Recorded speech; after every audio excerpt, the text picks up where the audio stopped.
Everyone learns in school that the Catholic Church was the big enemy of science. Well, you know who doesn't believe that anymore? Professional historians of science. Join me today on the Catholic Church, builder of civilization, and we'll learn the truth.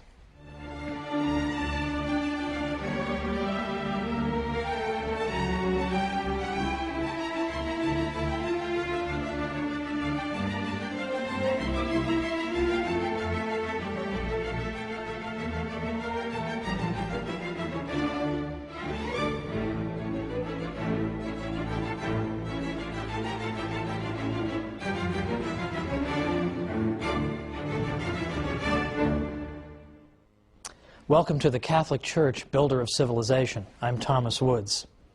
It comes as a surprise, doesn't it, to learn that the Catholic Church may have had a positive role in the development of science, right?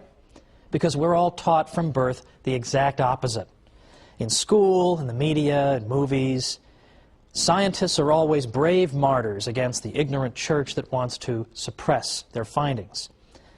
Well, you might be excused for this view if you lived 100 years ago, because then the dominant book on the subject was written by a fellow named Andrew Dixon White. I mentioned him in our first program because he wrote a book called A History of the Warfare of Science with Theology in Christendom. This became the defining volume on this subject. But it is full of nonsense. In fact, it turns out that in White's book, you actually read that the Catholic Church taught that the earth was flat. Now, we saw last time there is not the tiniest stitch of evidence for that. But White, anxious to portray the church as silly and backward and ridiculous, simply repeated what other historians had said without bothering to investigate it. That was the quality of his book. Since then, White's book has been so dramatically overturned that you'd think we'd be reading something about it. We'd hear, hey, the Catholic Church, after all, played an important role in the sciences, but instead, we hear only crickets. There's no real anxiety, there's no anxiousness to get to the truth in this matter. I wonder why that is.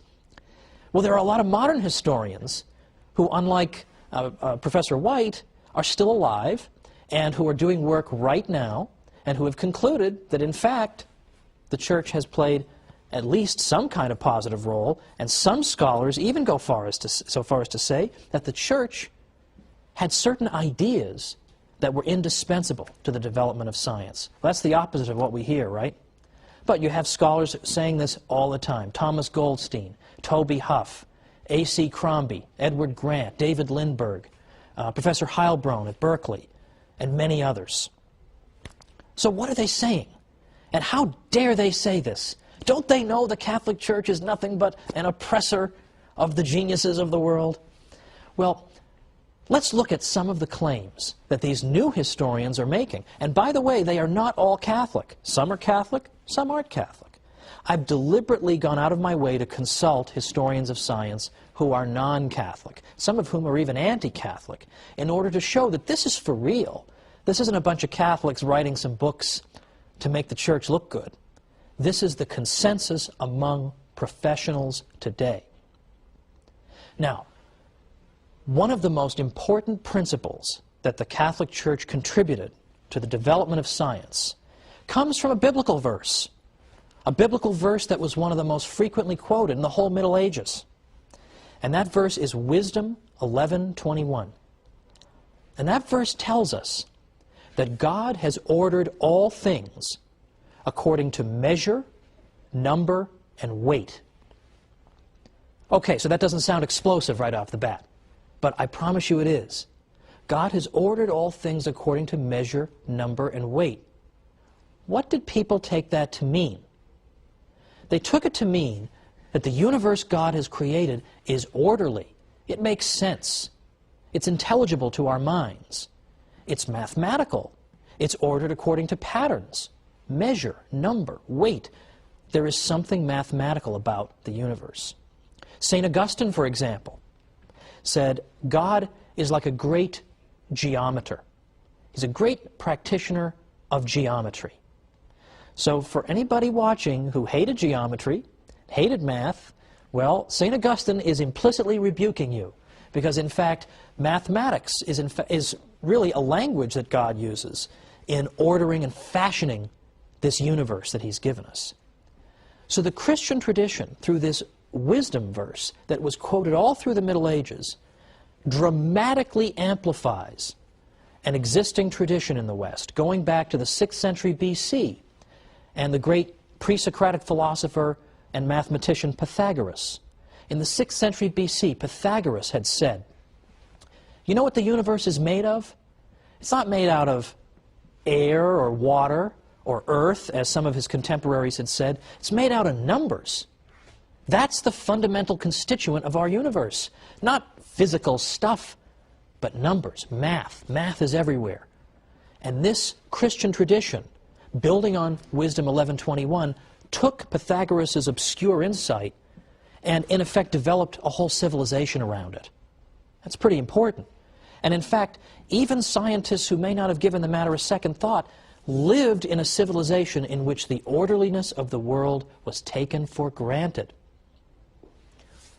So, for example, let's consider the gentleman who drew up for us the first periodic table of the elements, Dmitri Mendeleev. He so believed that the universe was orderly that when he began arranging the elements, and perhaps you've seen the periodic table of the elements, got all the constituent parts of our world, and they're listed according in rows, and then a series of rows creates columns, and he found that elements that were next to each other on the table possessed similar characteristics. Well, then he got to about element number 21, and there was a gap there. He couldn't find an element that should fit there. But he said, the relationships keep working if I skip number 21 and I keep going. But so convinced was he that something had to go there. So convinced was he that God couldn't have given us this universe, or that he couldn't believe we could live in a universe where there'd be a big gap on the periodic table. There had to be something that belonged there. So he predicted, well, someday we'll discover an element that goes there. I mean, what nerve the guy has to say, of course we'll find something to fit into the gap on my chart. But sure enough, what did they find? 10 years later, the element scandium was discovered. Where does it go? It's atomic number 21. So this is a key feature of our civilization. And in fact, the scientific method cannot be pursued unless you believe the universe is orderly. Because what do you do in the scientific method? What's it all about? The scientific method consists of gathering data about the world around you, and then studying that data, looking for patterns, trying to understand it, and then developing hypotheses about the data. Why do I think thus and so is occurring? And then devising experiments to then confirm or disconfirm my various hypotheses. Now, you cannot follow those steps unless you believe the universe is orderly. Because I have to be sure, I have to have a confidence that if I run the same experiment multiple times under the same conditions, I will get the same results. Now, if I live in a disorderly universe, I have no right to expect that. Maybe 6 times when I drop something, it will fall to the ground, but maybe the 7th time, the object will turn into Elvis. How do I know? If I don't live in an orderly universe, I have no right to expect that. And if I don't live in an orderly universe, I can't even begin to do science. I can't even begin to find patterns in the universe if I don't expect them to be there. This is essential for science. And in fact, Albert Einstein even said, it's a miracle that the universe is orderly. We have absolutely no right to assume that. And in fact, many civilizations did not assume it. They did not assume it. Ancient Babylon, for example, the Babylonians did not assume the universe was orderly. It was completely chaotic. Did science get started among the ancient Babylonians? The question answers itself, doesn't it? So these are essential points. These are essential points. That the universe is orderly and mathematical. Now, that does not mean that the universe is so orderly that God can't perform miracles, that would somehow violate the order of the universe. Of course, as Catholics, we believe in miracles. God can perform miracles. Of course we believe that. But understand what that means. You can only recognize a miracle if it takes place against a backdrop of order. If we lived in a completely chaotic universe, How could we recognize a miracle? Everything would be a miracle. Everything's crazy and chaotic and doesn't follow any laws. So we recognize God's miracles because He performs them within a universe of order. St. Anselm very helpfully clarified this point. He said that God has His absolute power, or potentia absoluta for you Latinists, and His ordered power, or potentia ordinata. That is to say, sure, God has the raw power to turn that object into Elvis, but He also has His ordered power by which He behaves according to the laws that He's built into the universe, that it would not befit the dignity of our God for Him to behave in such a whimsical way. He can't do that. He has to, in effect, behave in a way that is consistent with His promises to us. And in effect, the functioning of the universe is one of those promises. So we expect to find order in the universe, and that's why scientists go looking for it. But as I say, not all civilizations have been able to do this, have had this insight. We take this insight for granted. The universe makes sense, we can find mathematical relationships in it, but not every civilization could. And one civilization that could not is Islamic civilization. Now, there's much we can say about Islamic contributions to civilization and even the sciences. For example, in some of what we might call the applied sciences, like medicine and optics. Well, Muslims made great contributions in those areas. But in the more theoretical sciences, Islamic science, in effect, suffered what Father Stanley Yaki calls a stillbirth. It seemed like it was going somewhere, and then boom, gone. And then today, of course, Islamic civilization is largely a backwater, scientifically. Now, why is that? Why did Islam suffer such devastation in terms of the sciences? One reason involves this matter of the ability to view the universe as being orderly. Islamic civilization could not do that. Because if you were to say that the universe is ordered according to certain laws that must be observed, that would be an insult to Allah, who may behave as arbitrarily as He wants. What looks like a law to you may just be one of His habits that He can discontinue at any time. Well, we got a break now, but come on back for some more myth-busting about the church and science.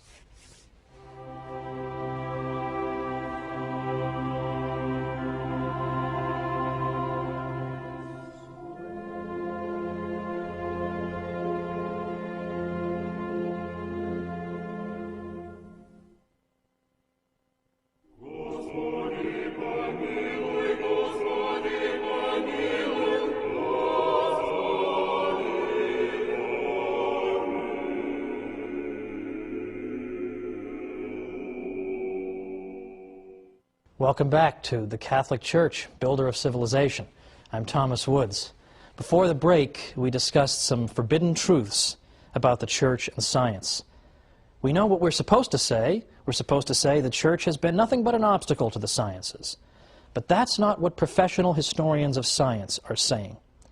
And if you recall from our first episode, I mentioned that the most depressing job on earth would be to be a professor of medieval studies, trying to tell people that the Middle Ages weren't really so bad. Well, I think a good runner-up for most depressing job on earth would be to be a historian of science, trying to argue that, in fact, the church had, by and large, a positive influence on the sciences. Even your fellow scientists aren't going to believe you, much less the general public. But yet you have an enormous amount of evidence that you can amass. And book after book after book is being written today, and yet you still can't crack through to the general public. One of the reasons I ended up writing a book called How the Catholic Church Built Western Civilization was that I was afraid that all these wonderful studies that professors are doing that are vindicating the church aren't getting to the general public. People are still being taught the nonsense about the church as an opponent of science. So now we've got to go and study this stuff so we can better defend ourselves.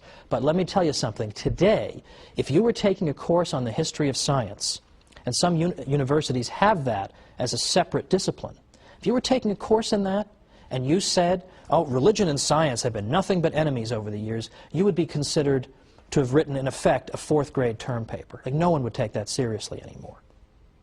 So let's return to our discussion from before the break, when I was saying that the key insight that allows a breakthrough in science in the West is the Catholic view of God as being orderly, a view that is derived principally, though by no means exclusively, through that wisdom verse, 11:21, that God has ordered all things according to measure, number, and weight. And we saw that St. Augustine took that to mean that God was a great geometer, and other Christian thinkers elaborated on it as well. At the cathedral school at Chartres, for example, in France, there was a lot of elaboration on that critical wisdom verse. Now, cathedral school, first of all, what's that? Charlemagne, who was emperor of the West from about 768 to 814, had established that the various cathedrals should have schools set up, attached to them. And these cathedral schools, in some cases, developed into our earliest universities, although we'll discuss that in a future episode. But at the cathedral school at Chartres, those scholars seized upon Wisdom 11:21 and took it to mean that if we want to understand the universe, we must understand it quantitatively. That's a fancy way of saying that if we want to understand the universe, we have to understand it through math. Well, that is actually an extraordinarily modern idea. The cathedral school at Chartres was really at its peak perhaps in the 12th century, and yet it's got this fantastically modern idea that at least at some level, the universe can and should be understood mathematically if we want to understand its workings and predict how it will behave in the future. We have to understand it through math. And they interpreted Wisdom 11:21 to mean just that the universe is mathematical and we understand it that way. Because the cathedral school at Chartres spread this idea far and wide, that the universe is mathematical and should be understood through math, they are increasingly given credit as having helped to launch the scientific revolution centuries before it really began to take place in the 17th century. In addition to that, the scholars at Chartres took for granted that God was orderly and had built natural laws into the world, and that if we want to understand how the world works, we first use our natural reason. And only when our natural reason breaks down do we then say we are faced with a miracle, we're faced with something supernatural, and we refer this to God. But the Chartres scholars were convinced that God has given us our reason for a reason. That we're not cows, we're not aardvarks, we're not ants. We have the ability to think and to draw cause and effect conclusions and relationships. Why would God give us this faculty unless we were meant to use it? And we become true human beings only when we use the unique gift that human beings alone possess, which is reason. So, for example, one scholar at Chartres said, "It is through reason that we are men. For if we turned our backs on the amazing rational beauty of the universe we live in, we should indeed deserve to be driven therefrom, like a guest unappreciative of the house into which he has been received."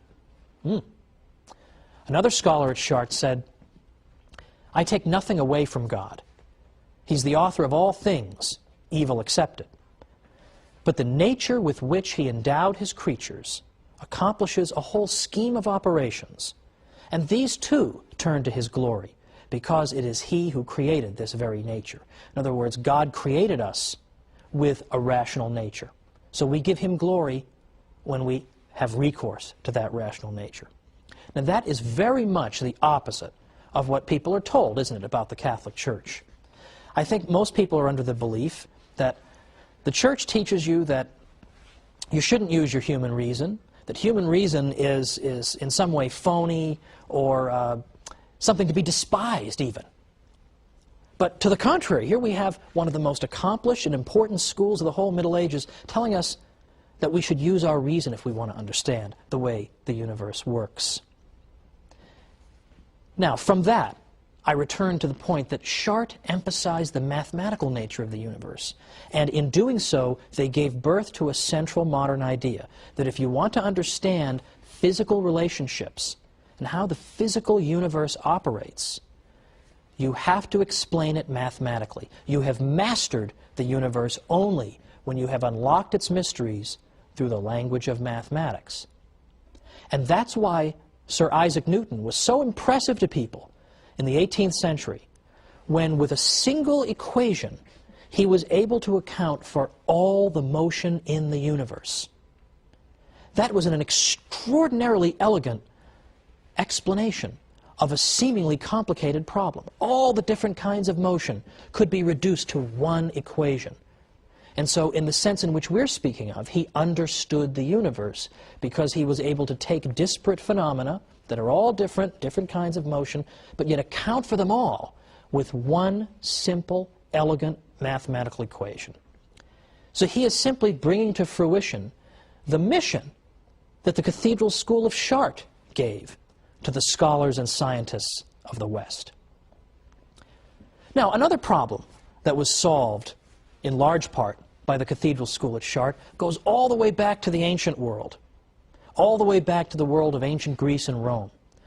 Because as far back as that time, people had believed that the heavenly bodies that you see out there were in fact in some way divine.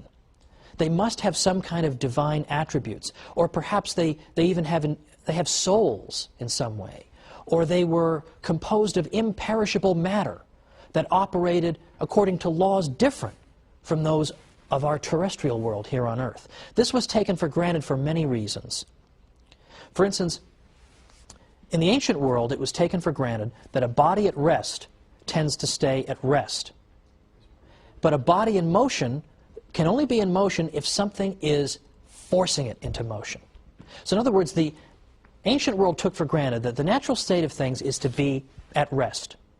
Motion needs to be accounted for. And yet they look out in the sky and they see the planets are moving, but there's no big hand pushing them. So what's making them move? They should be at rest. What's making them move? So they had to posit all kinds of theories that maybe they have souls and the souls impart motion to them, or they're divine and that accounts for their movement, or later it was proposed that angels might be pushing them. There were all kinds of theories to account for this. But it was taken for granted that there must be different rules governing motion in outer space and governing motion on Earth, because what's going on? Why do they keep on moving? They just couldn't figure it out.